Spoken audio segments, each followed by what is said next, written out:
अस्सलाम वालेकुम, सुबह बखैर, गुड मॉर्निंग और आदाब अर्ज़ है। आप देख रहे हैं बाखबर सवेरा। मैं हूं मदिया नकवी और मैं हूं अशफाक इसाक सत्ती। उम्मीद है कि आपके दिन का आगाज़ बड़ा ही खुशगवार हुआ होगा। भाई क्यों ना होता। कल जो बारिश हुई और 1 से सवा घंटे की मेरे ख्याल में बारिश हुई और क्या उसने अन्नी फेरी। ओए होए होए होए, इतनी तेज़ बारिश की वैसे तवक्को नहीं थी, क्योंकि महकमा मौसमियात वाले भी कह रहे थे कि थोड़ी बहुत ही होगी, इतनी ज़्यादा नहीं। और मुझे लग रहा था कि पूरे कराची में नहीं होगी, कहीं कहीं हल्की फुल्की बारिश हो जाएगी और हम कहेंगे जी कराची में कल बारिश हुई, फिर हम उसको सेलिब्रेट भी कर लेंगे। लेकिन कल फिर तकरीबन रात 7 बजे के बाद हवाएं चलना शुरू हुई और उसके बाद अचानक एकदम अचानक बादल बरसे। गरजे तो खैर नहीं, लेकिन बादल ठीक ठाक बरसे। और हमने फिर ये देखा कि कराची वाले एहलियाने कराची जो कि बारिश की बूंद बूंद को तरसते हैं, जब बारिश होती है तो फिर उन बेचारों का क्या हाल होता है।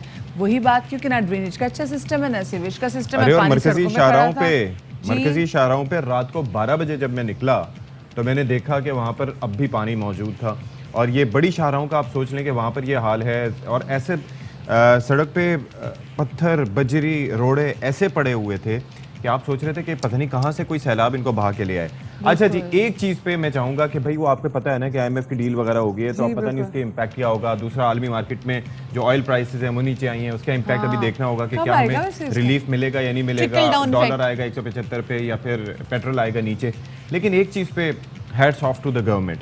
क्या भाई बात यह है कि हमें उन्होंने क्या कहा कि चाय नहीं पीनी, चाय कम पीनी है, रोटी कम खानी है, पेट पे पत्थर बांधने हैं, ये करना है वो करना है। और माशाल्लाह से 3 मजीद जो है वो एडवाइज़र्स काबीना का हिस्सा बन चुके हैं। जो पहले ही तकरीबन 50 के करीब नंबर था, अब वो मजीद बढ़ चुका है। और ऊपर से उनके पेट्रोल, उनके प्रोटोकॉल एंड एवरीथिंग।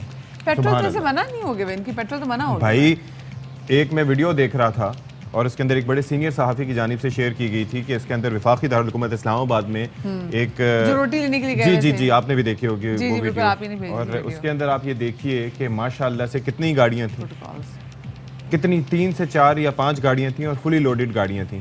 और वो आधा घंटा वहाँ पर इंतजार करते रहे कि जी और गाड़ी का ऐसी भी नहीं बंद करना। साहब नहीं आएंगे, साहब नहीं थे, साहब तो जानते थे, साहब घर में खाने का इंतजार कर रहे थे। तो ये हाल है, यानी कि गरीब से रोटी छीन लें, अपने पेट्रोल के एक्सपेंस कम ना करें और बाकी जो है वो हमसे कहें कि चाय भी कम पियो। अश्के भाई अश्के।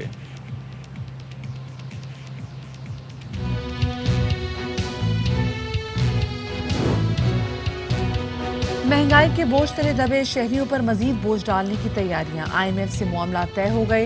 हुकूमत ने 400 अरब के नए टैक्स लगाने की हामी भरी। कराची में प्री मॉनसून बारिश की एंट्री, बादल जमकर बरसे, शहर का हाल बेहाल। आंधी के साथ मूसलाधार बारिश, मुख्तलिफ हादसात में 3 बच्चों समेत 4 अफराद मौत की नींद सो गए। नलकों में आता नहीं, सड़कों से जाता नहीं। कराची में पानी की अनोखी कहानी। सीवेज का निजाम तबाही का शिकार। इस बार भी बारिशों में क्या हाल होगा, आसार नजर आ रहे हैं।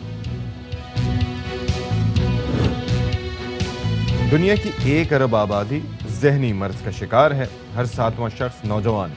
आलमी इदारे सेहत की रिपोर्ट चौंका देने वाली है।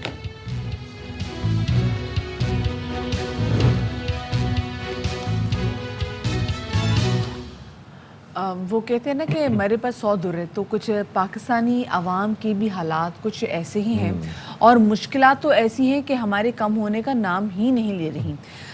अभी हमने देखा कि IMF के साथ जो डील है वो पाकिस्तान की तय पा गई है, लेकिन इसमें काफ़ी ज़्यादा शराइत भी हैं और इसमें 400 अरब रुपए का मज़ीद टैक्स भी लगेगा। भाई तो ये वही मिनी बजट ही हुआ ना, जो उस वक्त प्रोविजनल नंबर्स और वो डमी बजट के हवाले से कहा जा रहा था। आप नाक यहाँ से पकड़े, इधर से पकड़े, बात तो वही हुई ना। ठीक है, चक्कर सारा मैंने कहा जो फिजिबल ज़्यादा आराम से हो। तो बात यह है कि भाई आप ये देख लें कि आपने और ज़्यादा टैक्सेस लगा रहे हैं। आपने कहा कि बजट में रिलीफ होगा, वो सो कॉल्ड रिलीफ भी अब जाता दिखाई दे रहा है। हर चीज़, हर शय महंगी होती जा रही है। आपके अल्ल तल्ले नहीं ख़त्म हो रहे, आपके प्रोटोकॉल्स नहीं ख़त्म हो रहे, आपकी शाह खर्चियाँ नहीं ख़त्म हो रही। आवाम से सारी तवक्को है कि हर दफ़ा, यानी कि पिछली हुकूमत थी तब भी आवाम भुगते, ठीक है, अब आई है तो भी आवाम भुगते, फिर नई हुकूमत आएगी वो भी कहेगी कि जी हाँ जी 3 साल तक मुश्किल फैसले लेने पड़ते हैं, ठीक है, उसके बाद रिलीफ होगा, उसके बाद फिर कोई आके हटा देगा। ये पता है फसती तो वही वाली बात है। साइकिल बिल्कुल जी, जब नई नई शादी होती है ना तो कहते हैं जी कि आप जरा ना बेटे जरा 2 साल ना अपनी जबान आपने बंद रखनी है, 2 साल आपने सब्र करना है, इंशाल्लाह फिर आप देखेंगे कि फिर अगले साल ना, हाँ नहीं खवातीन को कहा जाता है फिर उसके तो तीसरा साल ना उससे थोड़ी बेहतरी आना शुरू हो जाएगी। लेकिन होते हैं कि तीसरे साल में ना आप आदी हो चुके होते हैं, तो फिर इसलिए आप जहाँ मुंह बंद करते हैं एक बार तो फिर आपका मुंह बंद का बंद ही रह जाता है। लेकिन अभी क्या कुछ होने जा रहा है, हमारे साथ मौजूद हैं आबिद सुलेरी, आप माहिर मुआशियात हैं, उनसे जरा जान लेते हैं कि जी exactly what would happen now. अस्सलाम वालेकुम जी Abid Sahab, and welcome to Bakhabar Savera and very good morning. Abid Sahab, ये हमारी जो आवाम हमें सुबह सुबह देख रही है और वो उनको ये लग रहा है कि शायद IMF के साथ अगर मुज़ाकरात तय पा गए हैं तो कहीं ना कहीं अब उनके लिए बेहतर हो जाएगा, ये बेहतर होगा या फिर गला बढ़िया हुई है, पंजाबी में कहते हैं ना। जी वालेकुम सलाम। एक तो आप सुबह सुबह अपनी पहली स्टोरी जो है वो इतनी भयानक किस्म की रख लेते हैं कि लोगों को उठते डराना शुरू कर देते हैं। लेकिन क्या करें, ये मजबूरी है सर, मजबूरी है, हकायक बयान करना मजबूरी है। जी जी बिल्कुल। बदकिस्मती से जो 22 प्रोग्राम अगर आप देखें जो कि पाकिस्तान और IMF के ये 22वां प्रोग्राम है, तो तकरीबन हर प्रोग्राम में सिमिलर जो रिकमेंडेशन है वो दी जाती है। खर्चे आप कम करें, आमदनी आप बढ़ाएं, अवाम को अगर सब्सिडी देनी है तो टारगेटेड सब्सिडी दें वगैरह वगैरह, ये बड़ी अच्छी बातें हैं। लेकिन होता यह है कि हमारी हुकूमतें जो है वो एक ट्रांसफार्मर रिलेशन बनाने की बजाय एक ट्रांजैक्शनल रिलेशन बनाती हैं। एक आध ट्रांच दी, उसके बाद वो IMF के साथ जो भी कमिटमेंट की वो हवा में उड़ाई, और अगली दफा IMF जो है वो एतबार करना जो है बंद कर देता है, और वो अपनी जो भी शराइत होती है वो कहते हैं कि ये बिहेवियर वैसे ही रखते हैं जैसे हमारे सियासतदान अवाम के साथ रखते हैं, यानी कि जब वोट चाहिए होता है तो उस वक्त पहुंच जाते हैं, उसके बाद फिर 5 साल गायब। हाँ, तो वो तो 5 साल बाद उनको मिलना होता है। हमारे यहाँ तो एक ट्रांच पे अब रिलेशनशिप में वो आगे के एक ट्रांच दी और उसके बाद लाए। अब हुआ ये कि मौजूदा हुकूमत को जो 3-4 चॉइसेस बजट से पहले दी गई थी उसमें कहा गया बड़ा क्लियरली कि आप अपना आमदनी और अखराजात के दरमियान जो अदम तवाज़न है उसको खत्म करेंगे, आप कोई नई टैक्स एग्जम्पशन नहीं देंगे, आप अपने पेट्रोलियम लेवी जो है वो लगाएंगे ताकि उसका लॉसेस पूरे हों। हुकूमत ने सारी चीजें मान ली और बिजली और एनर्जी पे सब्सिडी खत्म कर दी, सॉरी उस पे पेट्रोल पे, बिजली के बिलों और गैस पे अभी इजाफा जो है वो 1 जुलाई से मरहलावार शुरू हो जाएगा। लेकिन बजट के जो मय्यस थे वो ना तो क्लियर थे और ना ही उसमें कोई क्रेडिबिलिटी थी। नंबर जो दिए गए थे, आपने जो फरमाया डमी, आपसे हमारी बात भी हुई थी उस पे। जी जी, तो IMF को उस पे जाहिर है कि थोड़ा सा इर्क हुआ, वो सटपटा गया कि ये पिछले 6-7 महीने से और उससे पहले भी पिछली ट्रांच देने से पहले पिछली गवर्नमेंट के साथ 6-7 माह लगे, तो एक जो नेगोशिएशन फटीग है वो अपनी जगह होती है। हाँ बिल्कुल। तो IMF ये कहता है कि जी अगर आपकी आमदनी होती है तो फिर आप अपने अखराजात करें, या खर्चे कम कर दें या आमदनी बढ़ा दें।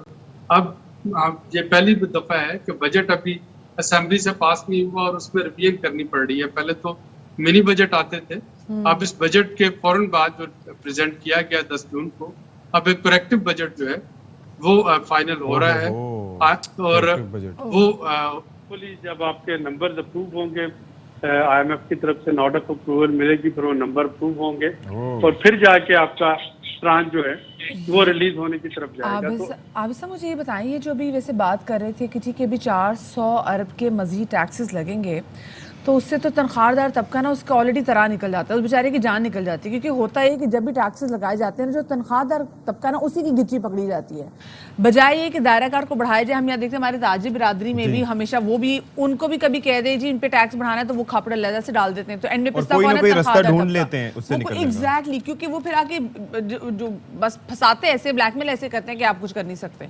तो अब मुझे बताएं कि अभी ये जो 400 अरब रुपए के टैक्सेस नए लगने जा रहे हैं वो सिर्फ तनख्वाहदार तबके पे लगेंगे, आपको क्या लग रहा है, या फिर कोशिश करेंगे कि भाई दायराकार बढ़ाया जाए कि मजीद से मजीद लोग टैक्स दें?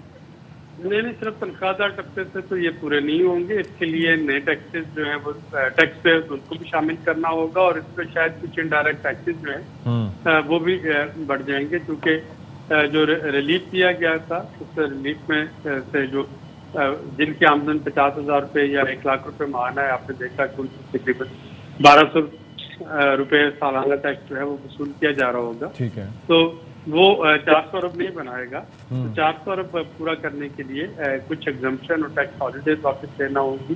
तो लेकिन असल इशू ये है कि इस वक्त हमें बड़ा ट्रांसपेरेंट और बहुत क्लियर होने की जरूरत है, IMF के साथ भी और अपने अवाम के साथ भी, ताकि ये जो आंख में चोली चल रही है ये बंद हो। हम वो जो 1 स्टेप फॉरवर्ड 2 स्टेप बैक वाला जो हमने उसके साथ IMF के साथ। आबिद सुलेहरी साहब, एक चीज़ मुझे ज़रा समझाइएगा। आपको पता है कि पिछले दिनों में ये काफ़ी नून लीग के लीडर्स की जानिब से मुआहदे भी शेयर होते रहे कि जी ये था मुआहदा जिसमें लिख के गए थे कि इतना पेट्रोल पे बढ़ाएंगे, इतना ये कुछ करेंगे।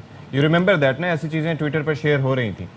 अच्छा, अब ये है कि जब किसी भी मुल्क की इकॉनमी की बात होती है और कहा जाता है कि आप उसको एक सही ट्रैक पर लेके चलें, अखराजात कम करें, तो क्या अखराजात सिर्फ आवाम के ऊपर जो सब्सिडी की मद में हो रहे होते हैं वो दिखाई देते हैं, या फिर ये जो गवर्नमेंट है 18 अमेंडमेंट के बाद तो कहा गया था कि काबीना का हुजम क्या होना चाहिए या किस तरीके से लेके चलना चाहिए। यहाँ पर 50 के करीब आपके मिनिस्टर्स हैं, मिनिस्टर्स के साथ साथ स्पेशल एडवाइजर, ये सारी चीज़ें, उनके जो प्रोटोकॉल्स हैं 3-3, 4-4, 5-5, 6-6, 7-7 गाड़ियाँ उनके साथ होती हैं।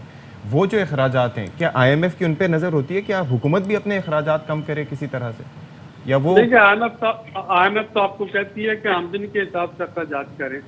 अब जो पोजीशन बनती है, जो नया बजट नंबर होगा उसको तो रिवाइज हो जाएगा, लेकिन आज के जो नंबर हैं उनको देखें तो वफाकी हुकूमत के पास जो टोटल 4.9 ट्रिलियन जो उसके पास है इनकम, तो उसमें से 4 ट्रिलियन तो उसको कर्जों की अदायगी के लिए देना है, 1.5 ट्रिलियन उसको दफा के लिए देना है, और इसी तरह से 1.3 ट्रिलियन तनख्वाहों और पेंशन के लिए देना है। तो बदकिस्मती से जहाँ पे, और ये तीनों अखराजात ऐसे हैं जिसमें कमी करना मुमकिन नहीं है।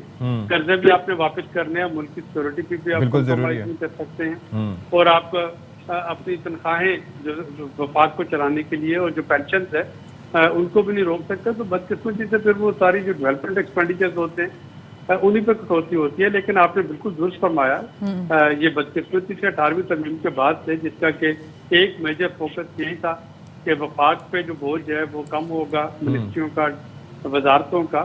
हमने देखा कि कोई भी हुकूमत हो कि किसी भी पोलिटिकल पार्टी की, उस पर वो नंबर जो है वजीरों का, मशीरों का, महकमों का और उन महकमों के सेक्रेटरीज का, एडिशनल सेक्रेटरीज का, वो जो पूरा एक आपका पिरामिड बनता है, बिल्कुल ऐसे है, वो उसी तरह से रहता है, और वहाँ पे भी खर्चे होते हैं। लेकिन असल चीज़ जो मैं दोबारा दोहराऊं कि एक चीज़ जिससे कि अब हमारे डेवलपमेंट डोनर, लेंडर्स और पार्टनर्स तंग आ चुके हैं, वो ये है कि हम अपनी प्रायोरिटीज नहीं बना पा रहे स्पेंडिंग में। जब भी हम सब्सिडी की बात करते हैं तो हम अक्रॉस द बोर्ड सब्सिडी की बात कर रहे होते हैं, जब हम रिलीफ पहुंचाने की बात करते हैं तो अक्रॉस द बोर्ड रिलीफ पहुंचाने की बात करते हैं, तनख्वाहों में इजाफा तो अक्रॉस द बोर्ड, और उसकी वजह से जो आपकी एलीट है और जो आपके प्रिविलेज क्लास है वो ज्यादा फायदा उठा जाते हैं, और जो आपके लोअर इनकम अर्नर हैं, लोअर मिडिल इनकम अर्नर है, वो उतना फायदा नहीं उठा पाते। बिल्कुल ऐसे। और ये चीज जाहिर है कि आपके जिनसे आपको उधार मांगना है वो उनको तंग करती है ये चीज कि आप गरीबों के नाम पे लेके और उसके बाद आप अशराफिया पे खर्च कर रहे हो। अशराफिया पे दूसरे गरीबों को भी उधार नहीं मिलता। हाँ। ऐसी सूरत हाल होती है क्योंकि जिससे उधार मांगना तो उसके बस भी कुछ नहीं होता। तो आज का तो जमाना ऐसा आ गया। बहुत शुक्रिया जी, आबिद सुलेहरी साहब हमारे साथ मौजूद थे और हम जरा बात कर रहे थे कि अब जो IMF क्या जबरदस्त बात की है कि गरीबों के नाम पे पैसे लेके अशराफिया पे खर्च करते हैं, और वाक़ईतन ऐसा ही होता है। ऐसा ही है। गरीब जो है वो पेट्रोल, अपनी बाइक में पेट्रोल डलवाने के लिए वहाँ पर सोच रहा होता है, मीटर देख देख के उसका BP हाई हो रहा होता है और दिल की धड़कनें तेज हो रही होती हैं कि अल्लाह ये कितना बिल बनेगा इसका। मुझे कभी कोई ऐसा टाइम गुजरा जिसमें हम बहुत खुश हों कि जी देखिए दूध की नहरें बह रही हैं और जो गरीब है, जो गरीब तबका है वो खुशहाल हो रहा है। क्योंकि अगर आपने किसी भी मुल्क की तरक्की देखनी है तो आप ये देख सकते हैं कि जो उसका सबसे नीचे वाला तबका वो कितना खुशहाल है। तो क्या हमने पाकिस्तान में कभी भी ऐसा टाइम देखा? मसला दरअसल ये है कि जो नई हुकूमत आती है वो आते साथ नए इक़दामात लेती है, जिससे पुराने वाले लोग जो कहते हैं कि हाँ जी वो हुकूमत ठीक थी। हाँ। ठीक है, आप हिस्ट्री ले लें। हाँ। मुशर्रफ साहब की हुकूमत गई, पीपल्स पार्टी की आई, हमने कहा ओ हो जी पीपल्स पार्टी की हुकूमत बहुत ख़राब है, मुशर्रफ साहब ठीक थे। उसके बाद जनाब नून लीग आए, उन्होंने कहा हो नून लीग ने आके ये कर दिया, पीपल्स पार्टी ठीक थी। तो ये हमारा आवाम का भी एक मिजाज है। विशियस साइकिल जो है ना, विशियस एक सर्कल में हम लोग भी भागते रहते हैं। खैर जी, आगे बढ़ते हैं। कल हुई, आपको पता है, कराची में बारिश, और कराची में तो खैर कल बारिश हुई, इसलिए हम उसके हवाले से तस्करा करें। अगर हम खैबर पख्तूनख्वा की बात करें, पंजाब की बात करें, तो वहाँ बलूचिस्तान में इनफैक्ट क्योंकि बारिशें बहुत ज़्यादा हुई हैं, वहाँ पर सैलाबी रेला भी आया, तो उधर तो ऑलरेडी हो रही थी। लेकिन कल 1 घंटे के लिए कराची में बड़ी ज़बरदार मज़ेदार बारिश हुई और लोग उसको बहुत अच्छी तरीके से एंजॉय करते हैं। अगर यहाँ का इंफ्रास्ट्रक्चर इतना अच्छा होता जितना होना चाहिए, ये वो शहर है जो कि पूरे पाकिस्तान को कमा के देता है। लेकिन खैर जी, बारिश हो गई, हमने भी इंजॉय कर लिया, और फिर उसके बाद जब सुबह उठे हादसात भी हुए, फिर हमने खबरें देखी, फिर हमने कहा कि भाई इस बारिश के लिए हम इतनी दुआ करते हैं। ये बारिश तो लोगों के लिए कितनी ज़हमत। मैं आपको बता रहा हूँ कि मरकजी शाहराहों का, अच्छा ये जो मंजर है ये जरा देखिए, एक बाइक वाला स्लिप हुआ, दूसरा पीछे स्लिप हुआ, अल्लाह खैर, स्लिप होता है क्या, फिर अभी ये सुजुकी वाला गुजरेगा, देखिए ये जाके ठुका, फिर वो उधर वो वीगो या कौन सी गाड़ी थी वो देखें वो रोल होती जा रही है, ठीक है। अल्लाह खैर, मतलब आप इमेजिन कीजिए। अच्छा ये पता है क्यों हुआ है? सती कौन सी सड़क है ये अभी मैं ये बता नहीं सकता, लेकिन कोई बड़ी शाहराही है। लेकिन एक चीज आप देख लीजिए कि ये हल्की बारिश जब होती है ना मदिया, उसके बाद जो है वो एक फिल्म बन जाती है सड़क और उसके दरमियान, और उसकी वजह से ये हादसात होते हैं। और आप ये देखें कि क्या तबाही होती है। तेज बारिश के मसाइल अपने हैं, हल्की बारिश के मसाइल अपने हैं। शहर कायद कराची में ये देखें यार। अच्छा, यहाँ पे मेरे ख्याल से सती यहाँ पे से रोड्स का इशू है। देखिए, इसमें हम बारिश को नहीं है बुरा भला, इसमें हम किसको कह सकते हैं? इसमें हम क्या सड़क को हम इसे लोगों को कहें कि आप एक अपनी, हाँ ठीक है, स्पीड मेंटेन रखें, स्पीड मेंटेन रखें। अच्छा दूसरा ये कहा जाता है कि इस तरह की जब बारिश हो रही होती है तो मेरे प्यारे भाइयों, लो गियर में, बिल्कुल हल्के गियर में गाड़ी चलाओ, ब्रेक मारने से इज्तनाब करें, क्योंकि ब्रेक मारते हैं तो फिर गाड़ी जो है वो एरोप्लेन बन जाती है। और फिर वो है कि ऑल्सो फिर हम अपनी गाड़ियों की मेंटेनेंस पे काम ही कितना करते हैं। मतलब यहाँ पर जो चक्कर है ना, जब टायर स्लिप भी हो जाते हैं ना जी, ये बेसिकली चक्कर ये है कि वो स्किड कर जाती हैं। हाँ। इसके अंदर गाड़ी जितनी भी वेल मेंटेन्ड हो, आप जस्ट इमेजिन, चलें बाइक्स पे तो हम कह सकते हैं, सुजुकी पे कह सकते हैं, हाँ। वो जो वीगो वहाँ पर जा रही थी, हाँ, वो भी काला डाला, तो आप देखें वो किस तरह से स्लिप होता हुआ गया है। बिल्कुल तो उसको तो वो अच्छा, कुछ जगहों पे तो ये सूरत हाल है, जरा पता करने की भी कोशिश करेंगे एग्जैक्टली कौन सी रोड है। लेकिन बाकी हमने देखा है कि जी काफी ज्यादा जगहों पे ये चीज भी है कि हमारे प्रोड्यूसर साहब ने याद करा दिया, और बल्कि वाकईतन यही होता है कि जैसे जैसे गाड़ियां चल रही होती हैं और due to the low maintenance अक्सर जो है ड्रिपिंग कर रहा होता है, ऑयल गिर रहा है, इंजन ऑयल गाड़ियों का गिर रहा होता है, तो वो माशाल्लाह से तबाही में कंट्रीब्यूटर। भाई उस वक्त तो खैर में नहीं पता चल रहा था, लेकिन जब पानी कभी इकट्ठा होता है तो इमेजिन कि वही जो ग्रीसी शुद्ध ऑयल है जो कि मुसलसल ड्रिपिंग कर रहा होता है इन गाड़ियों से, वो पानी से कितनी जाने से जा सकती हैं। अल्लाह ताला का करम है कि ये गाड़ियां तो इन्होंने खूब झूले लिए हैं, लेकिन लोग जो हैं वो बच गए हैं। अच्छा जी, जरा बात कर लेते हैं कराची शहर की सूरत हाल पे। खासी देर से हमारी मुंतजर हैं हमारी नुमाइंदा इशरत खान, और उनके अकब में एक स्विमिंग पूल है, बड़ा खूबसूरत सा, लेकिन स्विमिंग पूल में मुझे पत्थर नजर आ रहे हैं और मुझे मच्छर भी। तो इशरत, ये आपके पास जो स्विमिंग पूल है ये कितना गहरा है, इसमें सफाई कब से नहीं हुई? सवाल यही पूछना था ना भाई। मैं आपको बताऊं कि कल 1.5 घंटा कराची में बारिश हुई है, और बारिश से पहले ही बरसाती नालों की और जो जितने भी सेवरेज का निज़ाम है उनकी सफाई करनी चाहिए थी, लेकिन कराची में ऐसा कुछ नहीं हुआ। इस वक्त भी आज अच्छी तेज़ धूप निकली हुई है, लेकिन जा बजा आपको बरसात का पानी ठहरा हुआ नज़र आएगा। ये रोड नहीं है। इस वक्त मैं फ्रेडियर हॉल में मौजूद हूँ। आप खुद देख लें कि फ्रेडियर हॉल में पानी की जो मिकदार है वो अच्छी खासी, इतनी ज़्यादा आपको दिखेगी। अगर फिंगर को डिप किया जाए तो इतनी फिंगर आपको उसमें डूबी हुई नज़र आएगी। फ्रेडियर हॉल का अगर ये हाल है तो सड़कों वाकई लोग डूब जाते हैं। इस दफ़ा फिर भी वो चीज़ नहीं हुई जो पिछले साल बारिश में हुई थी। बारिश होती है, लोग स्लिप हो जाते हैं, लोगों के घरों में पानी चला जाता है। बारिश का पहला कतरा गिरने के बाद शहर से लाइट गायब हो जाती है। इस वक्त भी अगर देखा जाए तो आज मतलब साफ़ है, बारिश का कोई इम्कान नहीं है। हवा के कम दबाव की वजह से जो बारिश का सिस्टम था वो शहर से बाहर निकल गया है। लेकिन कराची के शुमाल मशरिकी और शुमाल मगरिबी हिस्से में शाम के औकात में हल्की बूंदाबांदी गर्द आलूद हवाओं के साथ आज ज़रूर है, लेकिन वो भी हल्की बूंदाबांदी। इस वक्त कराची शहर की जो कंडीशन है, बहुत सारे एरिया में बिजली के पोल जो हैं वो गिरे हुए हैं। चलिए हमें ये बता दें, देखें ये तो महकमा मौसमियात भी अपडेट्स इस हवाले से प्रोवाइड करता रहता है, हम उनसे बात कर लेंगे। ये हमें बताएं कि एक तो सड़क जिस पे आप खड़ी हैं वो पानी में डूबी हुई है, फ्रेयर हॉल में खड़ी फ्रेयर हॉल में आप खड़ी हैं, वहां पर आप दिखा रहे हैं। अच्छा, मेरे लिए बड़ा हैरान कौन है, मैं लिटरली समझा था कि कोई स्विमिंग पूल है कोई बना हुआ जिससे सफाई नहीं, उनका भी हाल यही होता है। अच्छा खैर, ये मुझे बताएं कि शहर की कितनी सड़कें हैं जो इसी तरह से पानी में डूबी हुई हैं, और क्या कोई सेटअप है, कोई सिस्टम है ड्रेनेज का कि पानी निकाला जाए किसी तरीके से? जी हाँ, बिल्कुल सिस्टम ज़रूर है, लेकिन काम करने वाला होना चाहिए। शहर के इस वक्त भी बेशतर इलाके, बेशतर सड़कें ऐसी हैं जहाँ जा बजा पानी खड़ा हुआ है। अगर ज़िला मलीर की एरिया देखें तो वहाँ आपको पानी खड़ा हुआ मिलेगा। ज़िला कोरंगी के एरियाज़ देखें तो वहाँ बहुत सारी जगह, ख़ासतौर पर एयरपोर्ट के एरिए में पानी आपको खड़ा हुआ मिलेगा। शारा फैसल जो मेन शारा है, जहाँ कराची के बहुत सारे एरिया की ट्रैफिक वहीं आके गुजरती है, वहाँ आपको जा बजा पानी दिखेगा। सफाई का कोई इंतजाम नहीं है। केएमसी, डीएमसी क्या कर रही है मालूम नहीं है। बता दिया जाता है कि बारिश होने वाली है और आने वाले दिनों में बारिश होगी, लेकिन उसके बावजूद जब ऐसा काम नहीं किया जाता, और फिर जब काम नहीं किया जाता तो लोगों को सफ़र करना पड़ता है। बहुत शुक्रिया जी। इशरत खान हमारी नुमाइंदा हमारे साथ मौजूद थी और बता लीजिए कि कल जो बारिश हुई है कराची में, उसके बाद सूरत हाल क्या है, लेकिन आगे मौसम कैसा रहेगा कराची में, और आगे कराची में बारिश कब होगी, ना सिर्फ कराची में बल्कि दूसरे शहरों में क्या सूरत हाल होगी। हमारे साथ चीफ मेट्रोलॉजिस्ट सरदार सरफराज साहब मौजूद हैं, उनको शामिल गुफ्तगू करेंगे। अस्सलाम वालेकुम सरदार साहब, वेलकम टू बाखबर सवेरा। सरदार साहब, कल तो हमने देख लिया कि तकरीबन कोई 1.25 घंटे की कराची में बारिश हुई है, तो मज़ा तो बड़ा है, लेकिन अभी तक जो शहरी है वो वीक इंफ्रास्ट्रक्चर की वजह से मजीद मजे ले लिए उसके। आगे की क्या सूरत हाल देख रहे हैं बारिश की आप कराची में? जी वालेकुम अस्सलाम, बहुत शुक्रिया जी। देखिए, कल जो बिल्डअप हुआ नॉर्थ वेस्ट साइड पे, यानी लसबेला उथल, और वहाँ से सर बनकर नीचे कराची की तरफ ड्रिफ्ट किया उन्होंने। यहाँ से असल में हीटिंग और मॉइस्चर की वजह से उसको सपोर्ट मिल रही थी, तो यूँ डस्ट स्टॉर्म और उसके साथ रेन कहीं पर ज़्यादा और कहीं पर दरमियानी शिद्दत की हुई।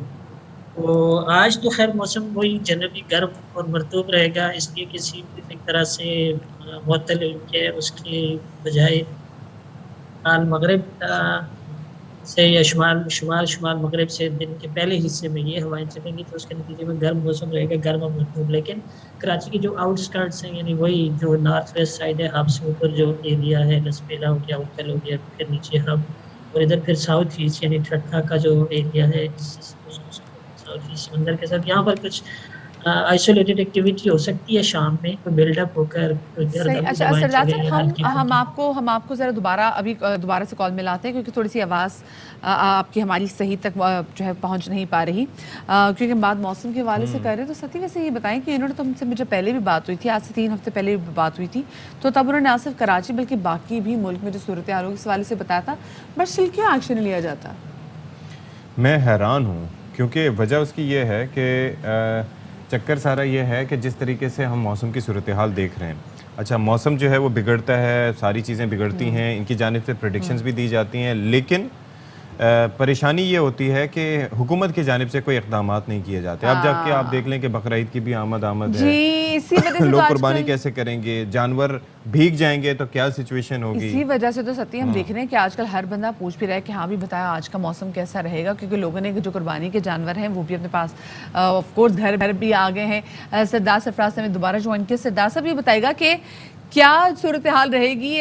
लोग परेशान है, बार बार पूछ भी रहे हैं कि भाई क्या अगर ज़्यादा बारिश होगी तो हम थोड़ा सा ठहर के कुर्बानी के जानवर ले लेते हैं, तो आप क्या सिचुएशन देख रहे हैं? देखिए, अभी तो आगे चंद दिन तो इतनी इस तरह की सिग्निफिकेंट बारिश नहीं है। कल से कराची की जो सी ब्रीज होती है वो बहाल हो जाएगी, और उसके नतीजे में फिर हल्के बादल जो तैरते रहते हैं आते हैं, और लाइट में ड्रिजल के चांसेस रहते हैं, खासकर सुबह और रात के औकात में।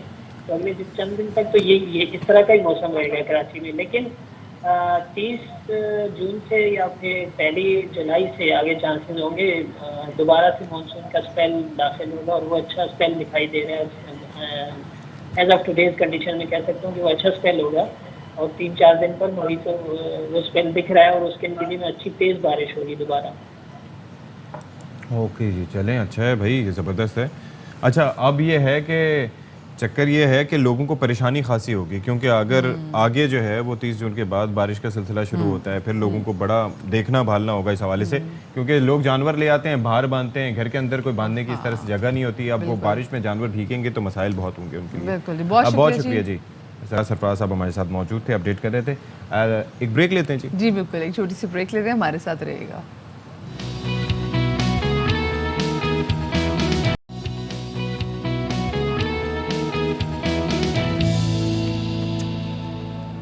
वैसे क्या अलमिया है कि नलकों में यहाँ पर पानी आता नहीं है और सड़कों से पानी जाता नहीं है, मतलब यानी कि पीने का साफ पानी दस्तयाब नहीं है, और सीवरेज का पानी जो है वो ऐसा है कि हर जगह आपको बड़े सुकून से दस्तयाब भी होगा और आप उससे महसूस भी हो सकते हैं, आपके कपड़े तबाह बर्बाद भी हो सकते हैं उससे, बस आपकी गुजरने की देर है वहाँ से। बिल्कुल साथी, मुझे ये समझ में नहीं आता कि हम बारहा इस बारे में बात करते हैं, पता नहीं क्यों नहीं इस बात की सुनवाई होती कि भाई कराची के इंफ्रास्ट्रक्चर पे काम किया जाए, कराची में जो सीवेज का सिस्टम है इसको बेहतर किया जाए, कराची में जो ड्रेनेज का जो सिस्टम है उसको बेहतर बनाने की कोशिश की जाए, क्योंकि मसा हम साल में देखते हैं कि कराची में बारिश होती है, लेकिन जब एक बार भी कराची में बारिश हो जाए तो फिर ऐसी बारिश होती है और ये देखें और ये मैन होल, ये आप इतना बड़ा देख सकते हैं, गड़े सड़कों में पड़े हुए, पता नहीं ख्याल भी नहीं रखा जाता। तो ये आप देखें कि एक दिन बारिश होगी, एक दिन क्या 1.25 घंटा बारिश होगी, और 1.25 घंटा बारिश होने के बाद जो शहर पे हम उसके असरात देखते हैं हॉरेंडस, समझ ही नहीं आती कि क्या शहर का कोई पुरसाने हाल नहीं है। अच्छा, क्यों नहीं काम किया जाता कि पहले जो है ना सीवरेज वाटर के ट्रीटमेंट प्लांट्स होते थे, इसके अलावा बल्कि डिफेंस की साइड पे तो डिसैलिनेशन प्लांट्स भी थे, लेकिन वो काम नहीं कर रहे। अच्छा, सीवरेज वाटर जो ट्रीटमेंट प्लांट्स हैं वो भी कई साल से बंद हैं, मतलब जो काम की चीज़ यहाँ पर देखें वो यहाँ पर बंद दिखाई देती है। उसके बाद ड्रेनेज का सिस्टम ये है कि अब जैसे मदिया ये बीच में आपको पार्टीशन दिखाई दे रहा है इन दोनों रोड्स के दरमियान ना, अब होता ये है कि बाज़ औक़ात इस रोड पे पानी ज़्यादा है तो वो ड्रेन क्या करते हैं, वो टैंकर नहीं लेके आते, वो क्या करते हैं कि जनरेटर नुमा एक चीज़ लगाते हैं, पानी का पाइप इधर छोड़ते हैं, इधर से सक्शन पंप लगा के इस साइड का पानी उस साइड पे छोड़ देते हैं। हाँ, यही होता है भाई। मैंने तो कई जगह ये भी देखा है कि मतलब ठीक है रुको, तुम लोगों के पास पानी नहीं होगा, रुको मैं यहाँ सड़क का पानी निकाल रहा हूँ, मैं तुम लोगों से उधर ना, यही हो रहा है, तुम लोग भी सफर करो। दूसरा ये है करते क्या है कि मैंने इस हाल तक देखा है कि जहाँ पर पंप नहीं थे, तो मैंने लास्ट ईयर मैंने देखा था आते हुए ऑफिस की तरफ कि भाई वो बाल्टियाँ ले लेके वो अमला जो है वो पानी निकाल के फेंक रहे हैं। अब ये भी उनके साथ जाती है, तो जब फंड्स होते हैं, हाँ जब आप वाकई एग्जैक्टली आपके पास फंड्स है तो आपके पास मशीनरी नहीं है और समझ में नहीं आ रही। और कभी कभी तो ऐसा होता है कि जहाँ पानी बहुत देर खड़ा रहता है, अब उनको और कुछ समझ में नहीं आ रही है, तो वो क्या कहते हैं जी थोड़ी सी सड़क तोड़ देते हैं अपनी तरफ से, उसी वक्त लाइट ड्रिलिंग की कोशिश भी करते हैं कि कहीं ना कहीं कोई ना कोई रास्ता तो ऐसा बन जाए जिससे पानी निकल सके। सो ये कितनी अनफॉर्चुनेट बात। और इसी वाले बात करेंगे साबिक एडमिनिस्ट्रेटर कराची फ़हीम ज़मान साहब, उनको शामिल गुफ्तगू करेंगे। बहुत शुक्रिया फ़हीम ज़मान साहब, आपका अपने बाखबर सवेरा को वक्त दिया। फ़हीम ज़मान साहब, ऐसा क्यों है कि हम अपने शो में भी रोज़ ऑलमोस्ट बात करते हैं कि कराची में सीवेज का निज़ाम इतना अच्छा नहीं है, ड्रेनेज का सिस्टम इतना अच्छा नहीं है, लेकिन तब तक उस पर हम ना काम करेंगे ना ज़्यादा बात करेंगे जब तक बारिश ना हो जाए कराची में एक बार, वो भी साल में चाहे एक बार ही क्यों ना, क्योंकि बारिश होती है पूरा सिस्टम एक्सपोज हो जाता है। हाँ, सबसे पहले प्रोग्राम में शामिल करने का शुक्रिया। देखिए, जहाँ तक कराची में बारिश का है, कल तो एक लिटरली छींटा पड़ा है, मगर हमने किया क्या है कि ओवर द इयर्स साल हम बरसाती नालों पे को भर के जो है घर बनाते रहे, बरसाती नालों को हमने छोटा कर दिया। उसकी नतीजे में अब हमारा बारिश का पानी मजबूर है कि सीवेज के सिस्टम में जाए। अच्छा, दुनिया में कहीं पर भी सीवेज का सिस्टम जो है बरसाती पानी या जो स्टॉर्म वाटर ड्रेन है उसको केटर नहीं करता, कर ही नहीं सकता, उसकी कैपेसिटी नहीं होती। उसका जो डिजाइन होता है वो बेसिकली उन घरों की स्विच पे होता है जो उससे कनेक्टेड होते हैं। तो आप जब आप करोड़ों गैलन पानी एक मिनटों में गिर रहा हो शहर पे और उसके निकासी का आलम का ना हो, तो अल्टीमेटली तो यही होगा ना। अच्छा देखिए, म्यूनिख एक शहर है, वो एक बिल्कुल प्याले की तरह है, उस चारों तरफ पहाड़ हैं, तो उनके पास दरिया नहीं था, तो उन्होंने बहुत बड़े बड़े बारिश के पानी के लिए अंडरग्राउंड टैंक्स क्रिएट किए। ये मैं आज की बात नहीं कर रहा, 60-70 साल पहले की बात कर रहा हूँ। अच्छा, उसमें वो पानी पूरा का पूरा जो है जो बारिश का पानी उसमें जाता रहता है, दूसरी तरफ से वो निकालते रहते हैं, तो उसका नतीजा ये निकलता है कि बफर मिल जाता है। और उन टैंक्स के ऊपर उन्होंने बाकायदा गोल्फ कोर्सेज और प्ले ग्राउंड बनाए हुए।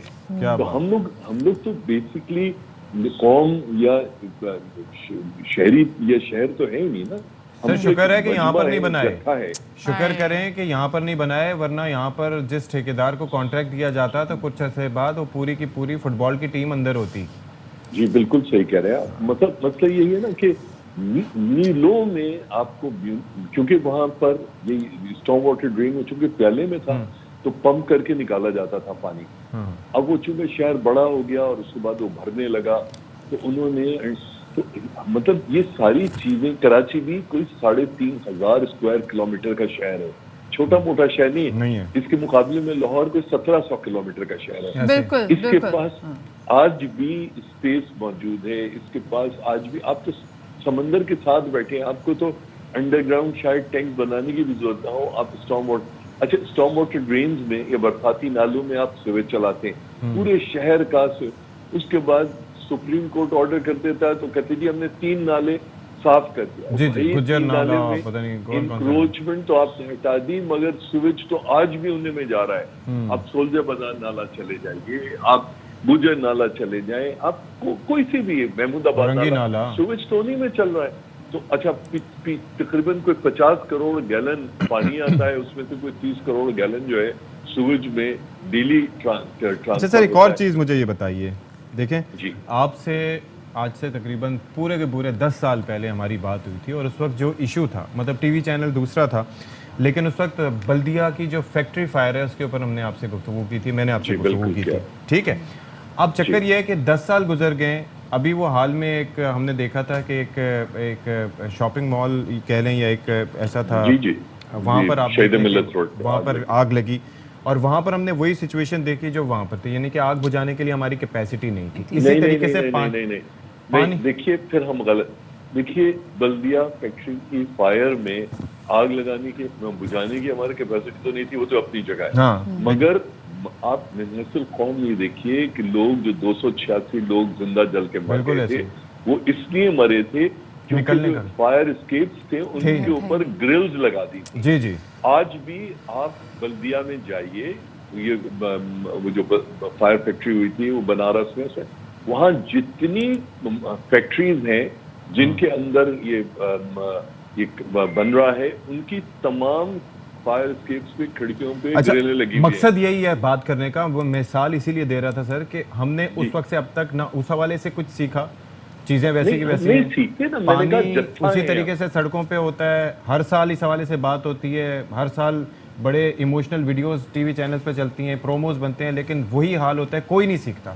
क्यों है ऐसा? देखिए, कराची शहर इस पूरे मुल्क को पालता है, बिल्कुल एक नहीं, मगर आप जरा देखिए, आपके मोहल्ले में मुंबई शहर है, उसका तकरीबन 800 अरब का बजट है साल का शहर का।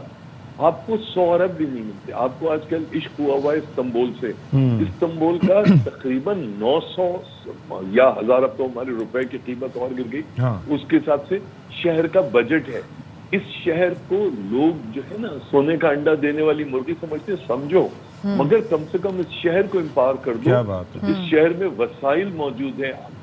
फेडरल गवर्नमेंट से एक पैसा ना दो, आप प्रोविंशियल गवर्नमेंट से एक पैसा ना दो, आप प्रॉपर्टी बेटरमेंट टैक्स कराची का खा जाते हो, आप खा जाओ। आप मोटर व्हीकल टैक्स कराची की सड़कों को नहीं देते, ना दो, मगर कम से कम कराची को अपने वसाइल खुद जमा करने दो। आप वो भी नहीं करते। आप जो है शहर को आपने बांट दिया है। आप पहले जितनी म्यूनिसिपल सेटअप को एम्पावर्ड थी, इसको भी खत्म करके आपने हर चीज के ऊपर एक बोर्ड बना दिया है। बोर्ड के ऊपर एक सरकारी मुलाजिम डीजी है और उस डीजी के ऊपर एक, इन सब के ऊपर एक म्यूनिसिपल सेक्रेटरी है और फिर उसके ऊपर एक वो है बल्दियात का वजीर। तो ये तो पाकिस्तान पीपुल्स पार्टी की जमहूरियत की तरफ अब रविश और रवैया हो गया है कि आप जो कुछ, मैं कहता हूँ आप मत दो यार, आप जो पैसे रखना चाहते हो, मैं इन लोगों को जब ये मुझे मिलता हूँ, मैं कहता हूँ खुदारा लोग कराची की म्यूनिसिपल सर्विसेज को आप वो करो। आज ये आप देखिए, जब मैं एडमिनिस्ट्रेटर था तो मैं केएमसी का एडमिनिस्ट्रेटर था, मैं चेयरमैन वाटर बोर्ड था, मैं chief executive building control authority था, ये पीपल्स पार्टी की गवर्नमेंट थी। मैं डीएमसीज को कंट्रोल करता था एज एडमिनिस्ट्रेटर कराची। आज वाटर बोर्ड का जो चेयरमैन है वो खुद मिनिस्टर लोकल गवर्नमेंट है, एडमिनिस्ट्रेटर जो है वो चीफ मिनिस्टर साहब के एडवाइजर है। ठीक है, ये तबाही है। तो फिर आप क्यों रोते हो कि आपको शहर जो है पानी में डूब जाता है वो बाल्टियों से? अल्लाह पाक कराची शहर का हामी नासिर हो, और कराची वो शहर जो कि इस मुल्क का कमाऊ पूत शहर है, वो पूरे पाकिस्तान को कमा के देता है, लेकिन अपने वसाइल जो है वो उसको नहीं मिलते, अपने वसाइल उसको नहीं मिलते। बहुत शुक्रिया जी। हमारे साथ साबिक एडमिनिस्ट्रेटर कराची फहीमुज़्ज़मान साहब मौजूद थे। एक छोटी सी ब्रेक के बाद वापस आ रहे हैं हम लोग। अच्छा जी, जब हम ट्रैवलिंग की बात करते हैं और सुहाने मौसम की बात करते हैं तो ऐसे में लोग चाहते हैं कि जब वो ट्रैवल करें तो मौसम उनको अच्छा, खूबसूरत, खुशगवार मिले और मुल्क के शुमाली इलाका जात की तरफ जाएं। और वहाँ पर एक जो major attraction over the years रही है वो है झील सैफुल मलूक।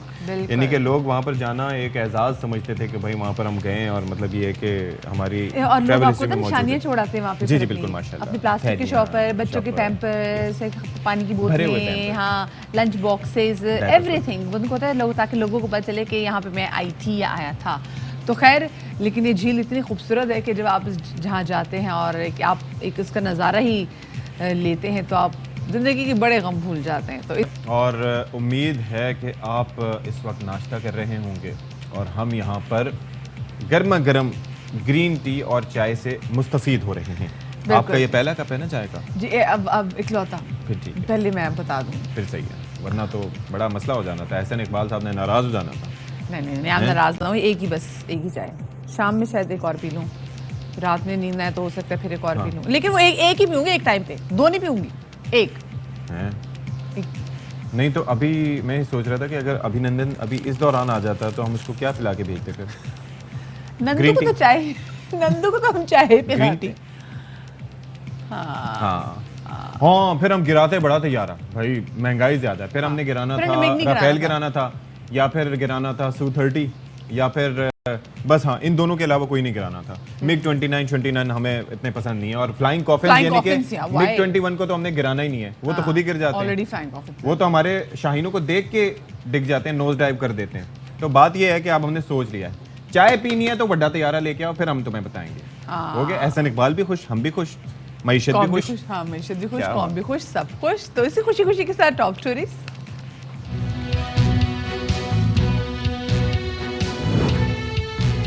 पीटीआई नून लीग में असम्बलियां तोड़ने का मुआहदा हो गया था, मामला तय पा गए थे। नून लीग रातों रात मुकर गई, फवाद चौधरी का इंकशाफ।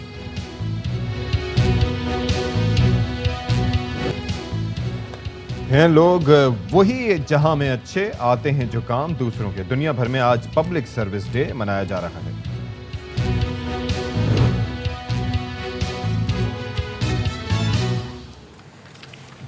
जी जनाब, तो सती आजकल जब हम कभी, वैसे तो हमारे लोगों में इतना रुझान नहीं कि लोग जाके ईयरली अपना एक टेस्ट ज़रूर करवाएं, हॉस्पिटल जाए और जाके अपने टेस्ट वगैरह कराएं और देखिए कि क्या वो हेल्दी हैं या नहीं। ये तो चले हमारा फिजिकल टेस्ट हो जाता है, जी। लेकिन हम ऐसे कितने % लोग होंगे जो कि अपने मेंटल हेल्थ का भी टेस्ट कराते हैं और या फिर अपने मेंटल हेल्थ के बारे में सोचते भी हैं?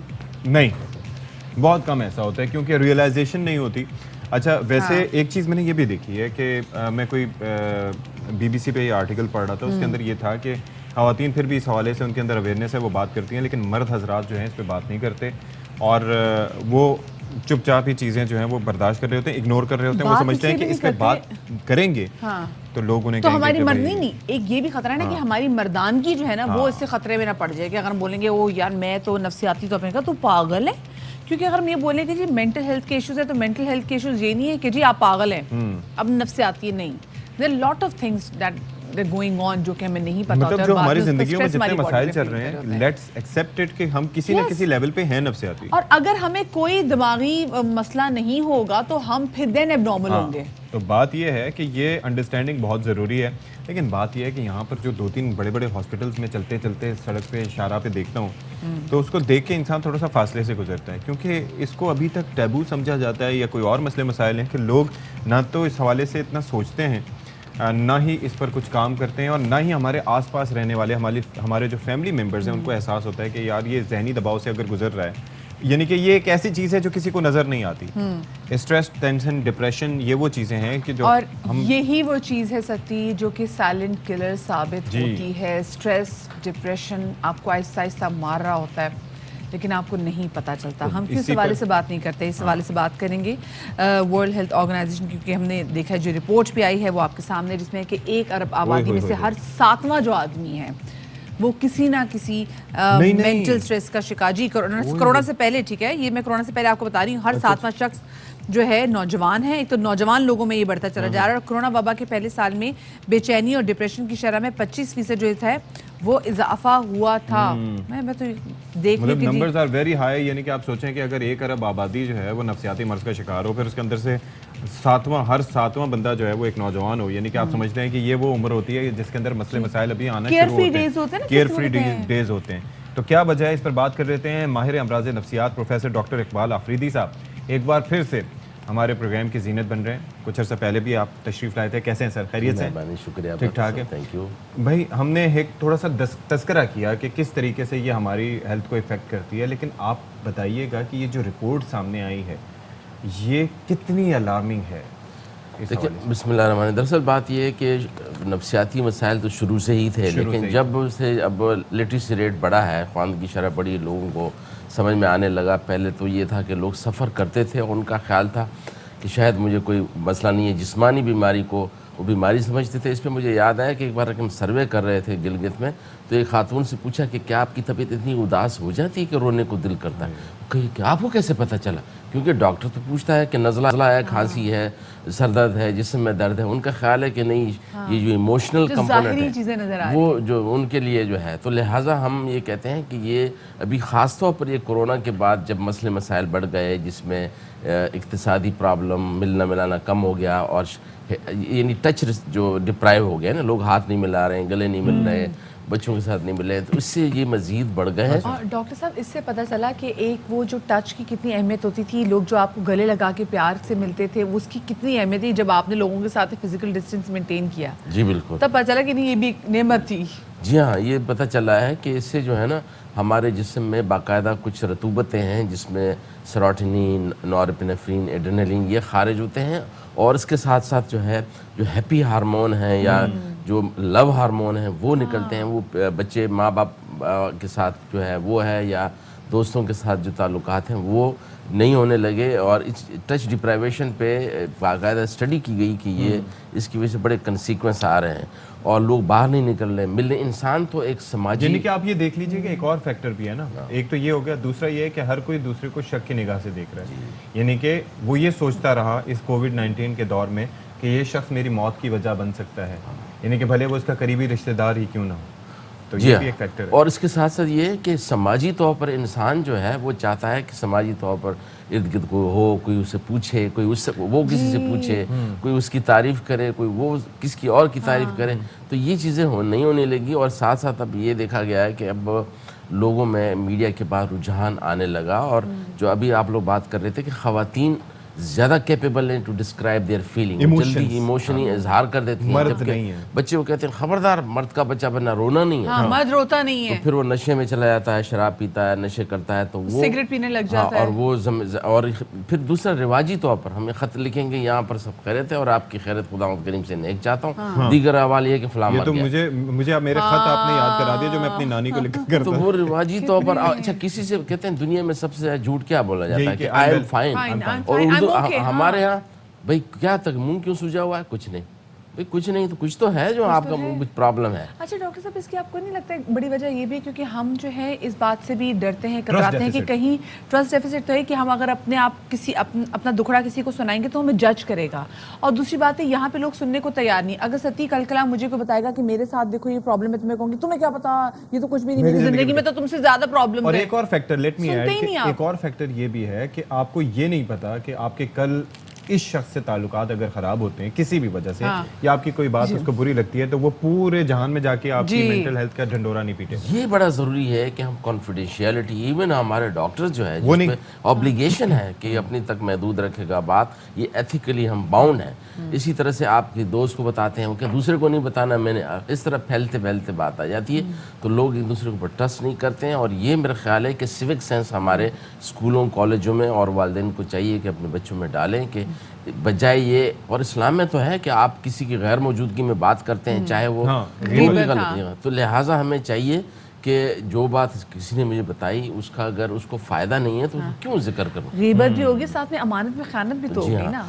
तो इस लिहाज से लोग जो है अपना इजहार नहीं करते और कहते हैं कि जहन की नुमाइंदगी क्या है, अगर इस कमरे में हब्स हो तो हम खिड़की दरवाज़ा खोलते हैं। तो हमारे दिमाग की खिड़की मुंह है, मुंह से आप इजहार करें, 6 बार किसी को लतीफ़ा सुनाएं, असर ख़त्म।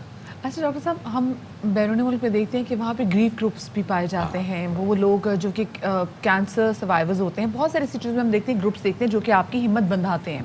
ऐसे लोग जो कि कैंसर सर्वाइवर्स होते हैं, जब आप उनके साथ बैठते हैं तो वो जब आपको बताते हैं कि वो कितने अच्छे तरीके से निकले और कितनी अच्छी ज़िंदगी गुजार रहे हैं, तो एक शख्स जो कि कैंसर में मुब्तला हो उसके अंदर होप आती है और फिर वो ज़्यादा अच्छे और तेज़ी से अपने उसकी तरफ बढ़ता है कि तंदुरुस्ती की तरफ बढ़ता है। ऐसे ही किसी की डेथ हो जाए तो ग्रीफ ग्रुप्स होते हैं, माओं के साथ बहुत सारे मिसहैप्स हो जाते हैं तो ग्रीफ ग्रुप्स होते हैं। हमारे यहाँ ऐसे ग्रीफ ग्रुप्स को क्यों नहीं है जिसमें हम खुल के बात कर सकें? ये ज़रूर है, इसको सेल्फ हेल्प ग्रुप कहते हैं। और एक रिसर्च जो आपने बताया कि जिन ख़वातीन के ब्रेस्ट कैंसर थे उनको आपस में गुफ्तगू करने का मौका दिया गया तो 18 महीने लाइफ बढ़ गई उनकी और रिलैक्स हो गए। तो ये सेल्फ हेल्प ग्रुप जो कि मिसाल के तो ऑब्सेशन के हैं, लोग सोचते हैं हाथ बार बार धो रहा हूँ, ये पागल हूँ कोई, ये ग्रुप होने चाहिए।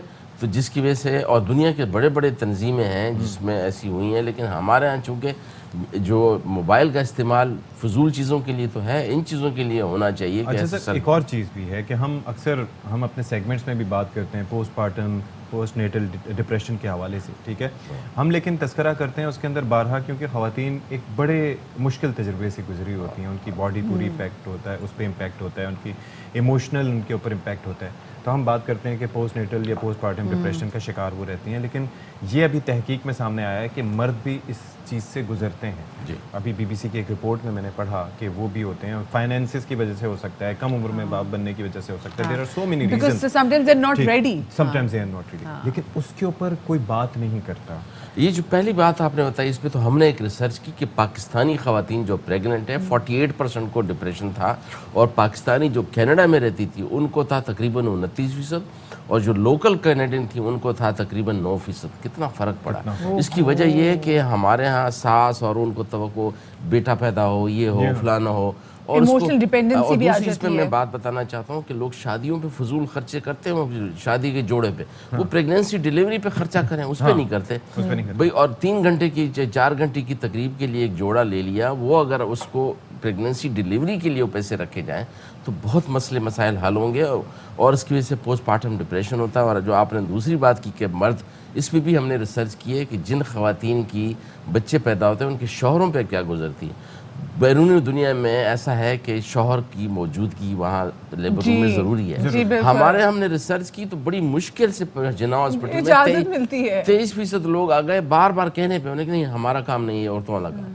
और फिर हमने वहाँ पे बंदोबस्त किया, शुक्र है कि बैठने की जगह ही नहीं थी कि बैठे बेचारे किधर, तो वो बैठने की जगह नहीं थी, वो बन गई। सब बड़ी अच्छी चीज़ है, क्योंकि जब आप वहाँ मर्द खुद मौजूद होते हैं तो उनको पता चलता है कि उनकी वाइफ जो है वो एक बच्चे को जन्म देने के लिए किस किस अज़ियत से गुजरती है, और फिर उनके दिल में उस ना सिर्फ औरत की इज्जत बढ़ती है बल्कि उनका रिश्ता बहुत स्ट्रॉन्ग होता है। क्योंकि मौत को छू के वापस आना तकलीफ था हमारा है, उसमें बहुत ज़्यादा एक्सपेक्टेशन। फिर ये है कि हमारे यहाँ जो सबसे कम खर्चा होता है, मैंने तो गायनी वार्ड में काम किया है, वो है पार्चुरेशन डिलीवरी के दौरान। डिलीवरी के दौरान बहुत क्रिटिकल टाइम है, खाना भी बेहतरीन, स्ट्रेस फ्री इन्वायरमेंट, हर माहौल साफ सुथरा होना चाहिए। और ये शादियों पे जो फजूल पैसे खर्च करते हैं उसको कन्वर्ट बहुत ही ज्यादा सर, कई दिन तकरीबात चलती हैं, कर्जे ले लेके यहाँ पर लोगों ने शादियां की, और वो चंद घंटे की तकरीब के लिए जो पैसा जोड़े बनाते हैं वो, मैं तो आजकल इस पर काम कर रहा हूँ कि अब लड़कियां अपने वालिदैन को कहें कि खुदा के लिए मुझे जो है वो पैसा है मेरे अकाउंट में डालो कि मैं प्रेगनेंसी डिलीवरी पे खर्च करूं। उस वक्त क्रिटिकल टाइम है, हमारे यहाँ ये बड़ा मसला है कि जब हम परेशान होते हैं। लेकिन डॉक्टर साहब क्या वैसे आपकी बातों से मुझे लग रहा है कि जैसे पाकिस्तान में डिलीवरी बहुत महंगी हो गई है, मतलब अब तो शादियाँ आपको पता है लाखों मिलियंस में चली गई है, तो डिलीवरी तो मिलियंस में आज सच नहीं होगी। उसकी वजह ये कि आबादी ज़्यादा है, हमारे जना में 400-400 मरीज आते हैं, हमारे पास फैसिलिटी नहीं है। तो अब जब इस हर आबादी बढ़ रही है तो उस हिसाब से जैसे हमारे यहाँ पे साइकेट्रिस्ट 500 हैं, हमें चाहिए 9000 चाहिए। अब वो कब पूरे होंगे? तो लिहाजा हमारी क्लिनिकों में इतनी रश है, ओपीडी हमारी 500 मरीज आते हैं, तो कैसे देखें? तो लिहाजा आबादी बढ़ रही है, उस हिसाब से फैसिलिटियाँ बढ़नी चाहिए। और मैं तो कहता हूँ कि गायनी डिपार्टमेंट में मैं तो जब काम करता था कि खैरात ज़कात उधर लगाना चाहिए, इसलिए कि वहाँ पे न खाने का सही इंतज़ाम, न सफाई का, न कुछ, और कोशिश करें भी डॉक्टर, फैसिलिटी नहीं और लोग खर्चा ही नहीं करते उस पर। मैं तो कहता हूँ कि इसमें जो मुखैर हजरात है, ये इस पर भी एक रिसर्च हुई है कि जो हमारे पाकिस्तान में बच्चा पैदा हो रहे हैं उसका एफगार स्कोर कम आता है, यानी IQ कम है। उसकी वजह है कि अजीब खाना है, उसको मना किया था ये नहीं खाना, ये नहीं खाना, ये गर्म है, मछली गर्म है, ये क्या कहते हैं, ये ड्राई फ्रूट गर्म है। अरे भाई प्रोटीन है उसमें। और डॉक्टर साहब वैसे आपने बात की ना तो मेरे जहन में एकदम थरपारकर का वो अभी जो ताज़ा वाक़या भी वो भी मेरे जहन में आ गया कि क्या एक औरत के साथ हुआ डिलीवरी के दौरान। तो इस जो इतनी अजियत से वो औरत गुजरी, तो इस पर वाकई इन्वेस्ट करना चाहिए ताकि कोई भी माँ जो कि एक बहुत बड़े मोजज़े से गुजरी होती है कि जब किसी एक और इंसानी जान को आप जन्म दे रहे होते हैं तो अल्लाह पाक ने आपको एक मोज़ा दिया है, तो वो उसके लिए थोड़ी आसानी आप पैदा कर सके। बहुत शुक्रिया जी। डॉक्टर साहब हमारे साथ तो मौजूद थे और मेंटल हेल्थ के बारे में बात कर रहे थे। प्लीज़ इस हवाले से कभी आप ज़िंदगी में स्ट्रेस फील करें, आपको लगता है कि आप अपने पेरेंट्स से झिझक खाते हैं, शर्म खाते हैं, उनके साथ चीज़ें शेयर नहीं कर सकते, यू हैव योर फ्रेंड्स, अपने दोस्तों के साथ शेयर करें, पर शेयर ज़रूर करें, क्योंकि कभी कभी वो कहते हैं ना वो बातें खा गई मुझको जो बातें पी गया था। ठीक है, जॉन एलिया साहब ने बड़े ज़बरदस्त तरीके से कहा, तो कोशिश करें कि सुने। और आप लोग भी, अगर आपके पास कोई बंदा डिप्रेशन के साथ आए, कोई परेशानी के साथ आए और आपको आके अगर अपनी परेशानी बताए कि क्या है उसको, तो खुदा को स्नैप ना करें, उसको ऐसा लेवरेज यूज करें, उसको स्नैप भी ना करें कि नहीं भी तो अल्लाह का शुक्र, उसको सुनो। चलें जी, ट्राई टू लिसन। अब ज़रा हम बात कर लेते हैं मुल्क की सियासी सूरत हाल के हवाले से। तो हमने गुज़िश्ता रोज़ भी तज़किरा किया था कि किस तरीके से इमरान खान साहब ने एक गैर मुल्की इदारे को इंटरव्यू दिया है और उन्होंने कहा कि मीडिया को, और उन्होंने कहा कि जी ये एक साजिश हुई है, मुंतखब वज़ीर आज़म को हटाना 22 करोड़ अफराद के लिए बाइस शर्मिंदगी है। तो उन्होंने क्या कहा इसमें, पहले आपको वो दिखाते हैं।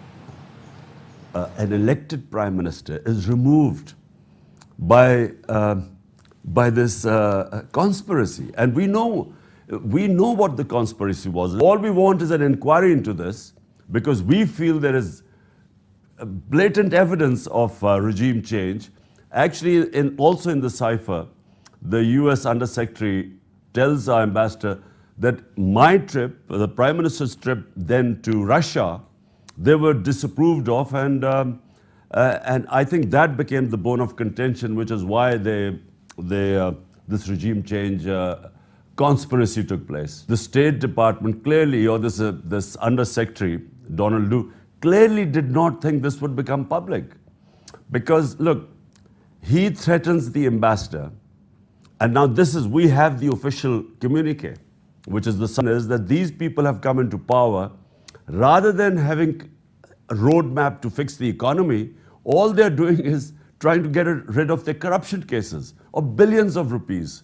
So they are completely incapable of handling it. All we want is, we just want elections.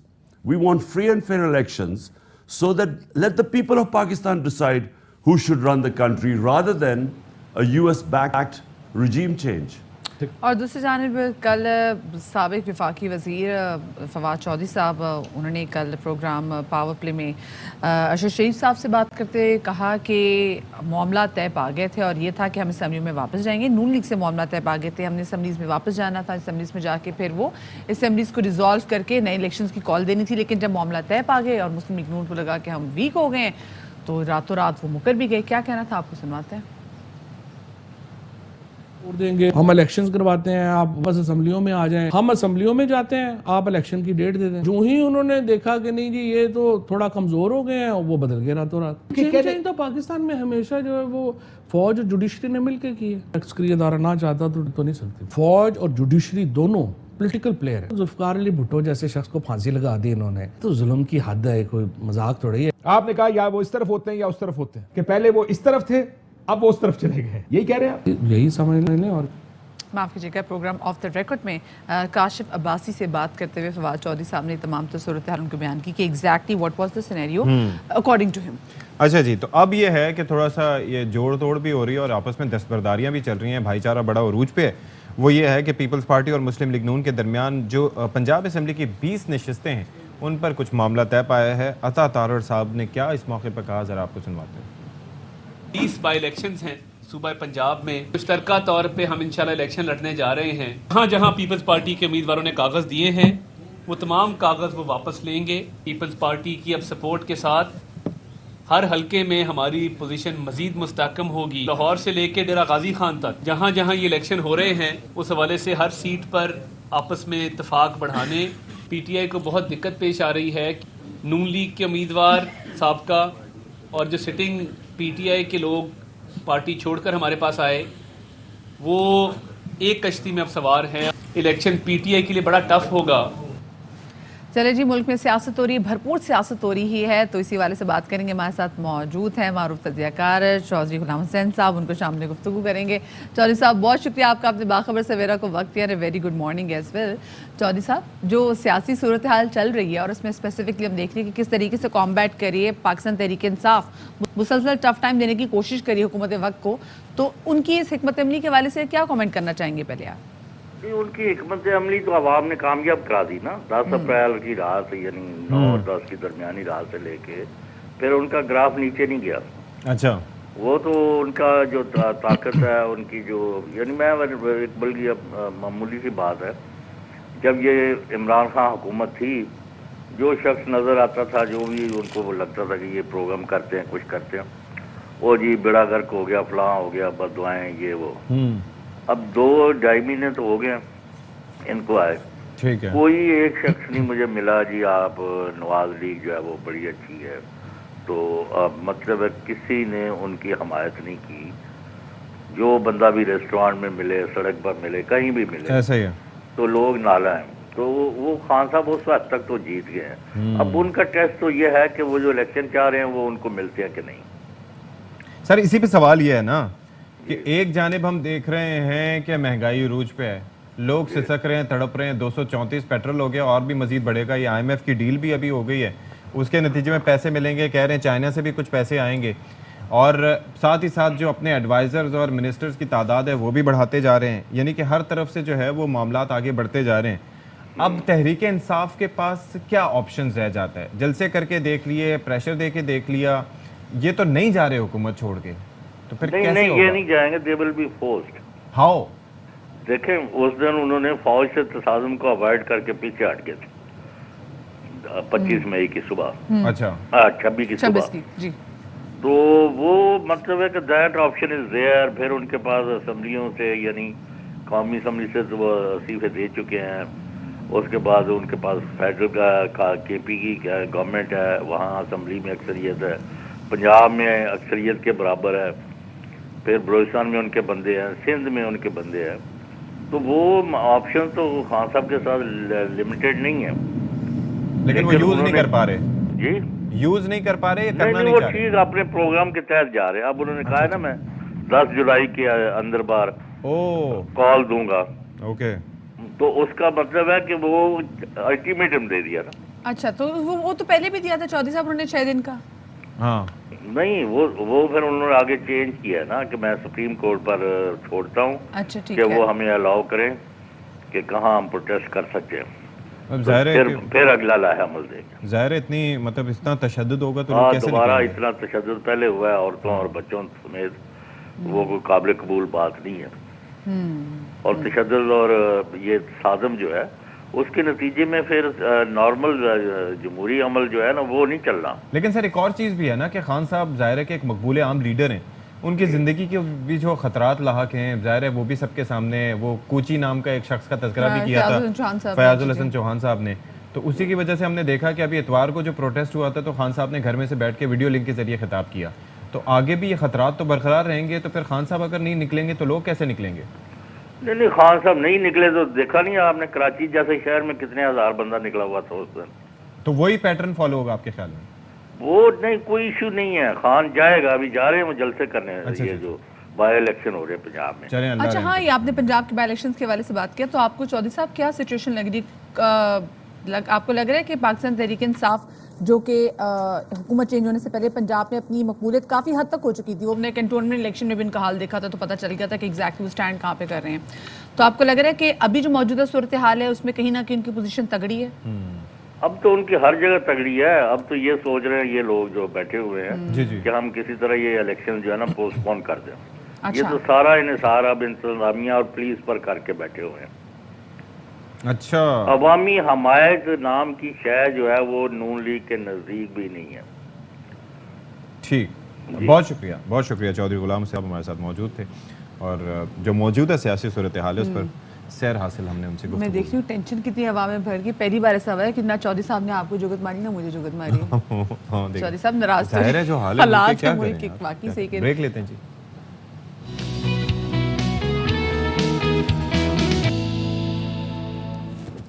जी जनाब, तो welcome back after the break.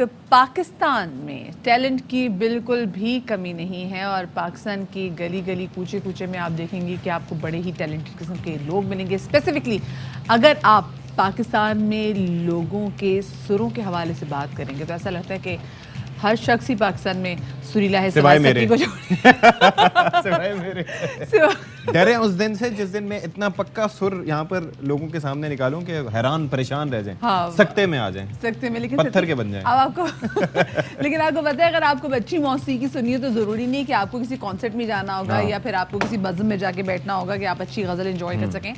Karachi में अगर आप रहते हैं जनाब तो कराची की सड़कों पे भी आपको ऐसे ऐसे मौसीकार मिल जाएंगे कि आप कहेंगे भाई क्या ही बात है। और स्पेसिफिकली ऐसे फूल फरोश है कराची में, एग्जैक्टली कराची में ऐसे फूल फरोश है भाई जो कि साथ में फूल भी बेच रहे होते हैं और इतनी खूबसूरत आवाज़ में गा रहे होते हैं कि जिन्होंने किसी को नहीं भी फूल देना होता वो भी इनकी आवाज़ से मुतासर होकर फूल खरीद लेते हैं।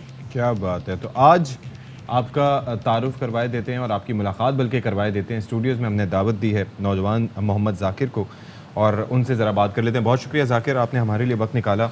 ये बेसिकली शुरुआत कहाँ से हुई? ये एक बड़ा मुनफरिद सा आइडिया है। वैसे हम देखते तो हैं कि इस तरह से हो रहा होता है लेकिन ये है कि आप ज़ाहिर है कि रिज़्क़ हलाल कमाना चाह रहे हैं और फूल फरोख्त कर रहे हैं, तो ये आइडिया कैसे आया कि मुझे गुनगुनाना चाहिए, अपनी आवाज़ का इस्तेमाल करना चाहिए? शौक़ तो मुझे बचपन से था और मुझे इतना पता था कि मैं इंशाल्लाह सिंगर बनूंगा। अच्छा। अल्लाह पे बहुत भरोसा था मुझे। अच्छा। कि मुझे इतना नहीं पता कि यहाँ पे आऊँगा मैं ARY तक पहुँचूँगा, तो ये पता था कि इंशाल्लाह सिंगर बनूंगा मैं ज़रूर। तो बस सोचा कि सिंगर बनने का सोचा ही था कि अल्लाह पाक ने मेरा हाथ पकड़ लिया। तो फिर एक वीडियो हुई मेरी, मेरे कज़न साथ होते हैं, फिदा नाम इनको, बैठे हुए हैं यहीं पर, तो उन्होंने मेरी वीडियो बनाई। अच्छा। तो वीडियो बना के जो है ना सोशल मीडिया पे अपलोड कर दी। तो वहाँ से मेरा सिलसिला शुरू हुआ। और ये कितने अरसे पहले की बात है? ये मैक्सिमम महीना हो गया। अच्छा, महीना हो गया। महीना हो गया। और साथ में अपनी अपनी अंडरस्टैंडिंग सुनी थी। सुर सारे पूरे थे लेकिन कहीं कहीं लिरिक्स जो थे ना वो मैंने देख ली थी कि जाकिर ने अपने भी साथ में जो ऐड किया, दैट्स परफेक्टली फाइन। आपने गाया इतना खूबसूरत। जाकिर आपने सीखा हुआ कहीं से?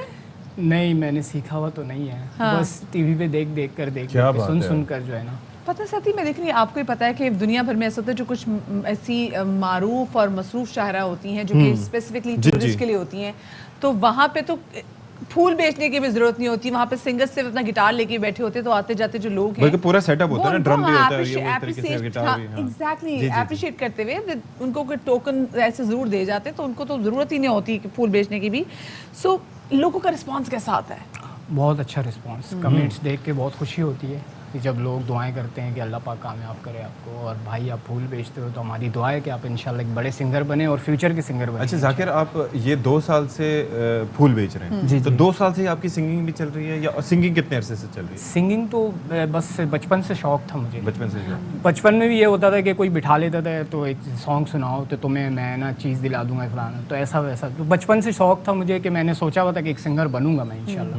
तो बस अल्लाह पाक ने शायद सुन ली मेरी। अच्छा मुझे ये बताएं, अभी तक आपको कहीं से ऐसी ऑफर है कि चलिए जी किसी इवेंट में आ जाए, कुछ छोटे इवेंट में जहाँ पे जाके फिर आपने कुछ गाया भी और परफॉर्म भी किया? इवेंट के लिए तो हाँ, इवेंट के लिए प्रोग्राम वगैरह और कमर्शियल सॉन्ग फिलहाल मुझे है ना। अच्छा, मिल चुका है आपको कमर्शियल सॉन्ग? ज़बरदस्त। तो अच्छा, अब आप इंशाल्लाह क्योंकि लोग भी आपको देख चुके हैं, अब आपकी आवाज़ भी लोग सुन रहे हैं, अब अभी मैं आपसे गाने की रिक्वेस्ट दोबारा करूँगी। सो एक बार आप सिंगर बन जाएं तो फिर आपने क्या सोचा है? ऑफ कोर्स इसको तो फिर आप खैर बात कह देंगे। मैंने तो ये सोचा हुआ है जिस अच्छी तरह फूलों की दुकान खोलेंगे। जी नहीं, जिस तरह मैंने स्ट्रगल किए कोई और स्ट्रगल इस तरह ना करे, इस तरह मेहनत ना करे कि मैं मेरे जैसे जितने सिंगर हैं मैं उनको आगे लेके आना चाहता हूँ। तो मेरी हमेशा यही ख्वाहिश है, क्या बात है, हमेशा दिल में यही ख्वाहिश है मेरी। चले जी। फिर आप बार बार स्ट्रगल की बात कर रहे हो, कितनी स्ट्रगल की, कब से स्ट्रगल की और क्या कुछ देखना पड़ा?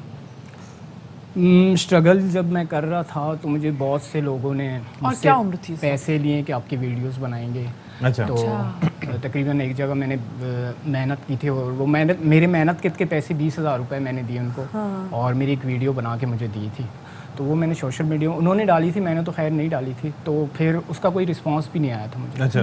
तो दुख तो होता है इंसान को जब कोई इंसान किसी को कहता है कि यार इन पे मुझे भरोसा है, ये मुझे आगे इंशाल्लाह लेके जाएंगे। देने वाला अल्लाह तो अल्लाह की ज़ात है, लेकिन उन्होंने मेरे साथ मैंने बहुत तकलीफ़ें देखी हैं बहुत, और स्ट्रगल करते हुए मेरे से बहुत पैसे लिए लोगों ने और गलत इस्तेमाल किया मेरा।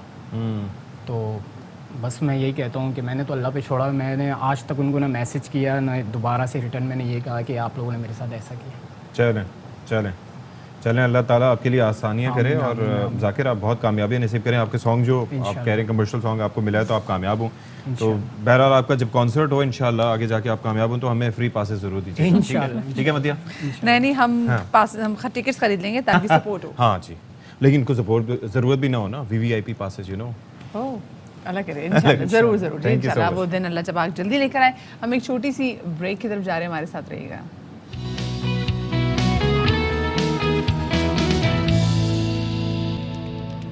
Welcome back. फुलेर नहर पर गुज़िश्ता 40 सालों से खूबसूरत टोकरी बनाकर अपनी रोज़ी रोटी कमाने वाले मेहनत कश अफराद हुक्मरानों की नज़रों से ओझल हैं और मुफलिसी के जाल में दिन ब दिन वो घिरते ही चले जा रहे हैं। कितनी गुर्बत की दास्तान है मदिया। अल्लाह करे जी, अल्लाह पाक की पाकिस्तान का हामी नासिर है। वक्त हो गया आपसे इजाज़त लेने का। अपना बहुत सारा ख्याल रखिएगा, शाद रहिए, आबाद रहिए। अल्लाह हाफ़िज़।